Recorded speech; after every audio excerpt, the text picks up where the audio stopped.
Hi everyone, welcome to our session in letters of recommendation. Today we're going to talk about letters of recommendation, of course, what to consider when asking for letters of recommendation, and what type of information we should be providing recommenders when asking.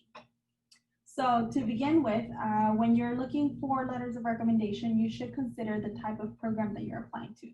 So that is for almost every component of your application. But when it comes to letters of recommendation, this is going to be helpful for choosing your recommenders based on whether you're interested in a professional program like an MBA or an MPH, or a research program like an experimental psychology degree.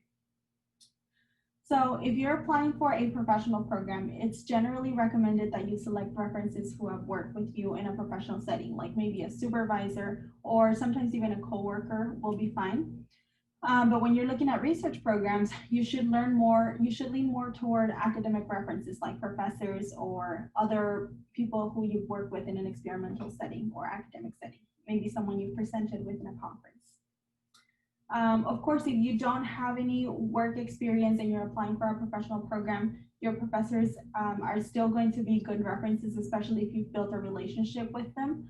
And then vice versa, if you don't have maybe you've been out of school for a while, then your either supervisors or somebody who knows you in a professional setting will still be fine. The main thing when it comes to selecting your recommenders is that you make sure they talk about your academic goals and that they focus on your skills either as a scholar if you're looking for an academic program, or your work ethic when it comes to professional programs.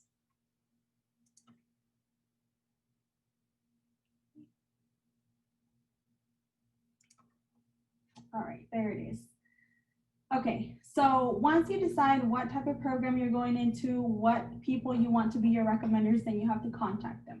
So instead of asking for the letter at kind of an unexpected time, make sure that you schedule an appointment and wait to request the letter at the time.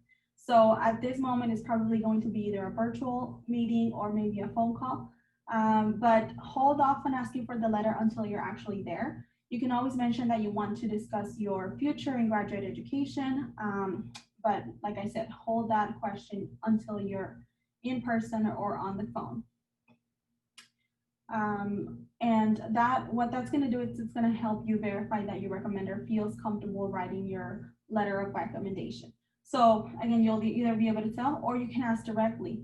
Sometimes the recommender may feel like they don't know you well enough to really write you a strong letter that's going to benefit you. So make sure that if that happens, you give them an easy way out and find somebody else who can write your letter. Always remember to ask with enough time. Consider the time of the semester you're asking, if you're asking a professor, or all the projects that maybe your professional references has to get done, and also consider the application deadline. So make sure that you don't ask when it's too close to the application deadline, and make sure again that you consider, okay, if it's the end of the semester and you're asking a professor, they have grading going on, they have final projects. So you want to make sure that they have enough time to write that letter and not just kind of rush through it. Another thing is when you're meeting, mention any strengths or weaknesses that you would like for your recommender to address. So for example, one of our faculty members was asked to write a letter for one of her students, and she was happy to do this. She had a great experience with the student in the lab and in her class, but the only problem was that the professor was not aware of the student's low GPA. So a lot of times when recommenders are sending in the letter and filling out a couple forms, they'll get asked if the applicant's GPA is reflective of the applicant's abilities. So if the professor didn't know that the student had a lower GPA, she may have answered yes. But luckily, the student talked about this with the professor beforehand and let her know, hey, I have a low GPA, please address this on my letter. So little things like that, they may seem minimal to you, but they can make a huge difference when it comes to any misunderstandings in regards to letters of recommendation. One important thing to remember is that you want to provide your recommender with as much information as possible. So what I'm going to go over now is just basic stuff that they need to know. And then in the next slide, I'll cover a few materials that wouldn't hurt to provide your recommender. So you want your recommender to know what kind of program you're applying for and what reason. Again, that's for them to decide whether they want to write about you as a scholar or as a professional.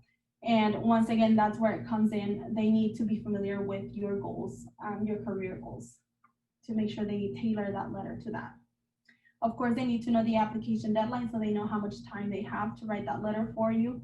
And they need to know what kind of forms will be required as well. So if you know that your recommender not only has to turn in a letter, but also a form, make sure that that's not a surprise to them, that you let them know, hey, there's going to be this rating form that you also have to fill out. And if that form is coming from you, it's always a good idea to pre-fill that information for them. The easy information, of course, like first name, last name, title, things like that. So that way they can focus on writing your letter. And then lastly, you want to give them the program or university address. And the main reason for this is that faculty are used to writing what they call business letters. And so that requires the university or program or even department address at the top. So that's going to be helpful for them. All right, so this is the materials that I was talking about earlier. So this is going to be key in increasing your chances for a strong letter. Even if your recommender doesn't know you very well, or maybe they do, but they will have trouble remembering tiny details like what exactly you did in a project with them. So make sure that you do provide them with a summary of exactly what you did and what your experience was with that recommender. What kind of courses you took, what kind of grade you received. If you worked on projects, what role did you play in that project? What was the outcome of that project? So that way your recommender can give very specific details about their experience with you as well, based off of this information.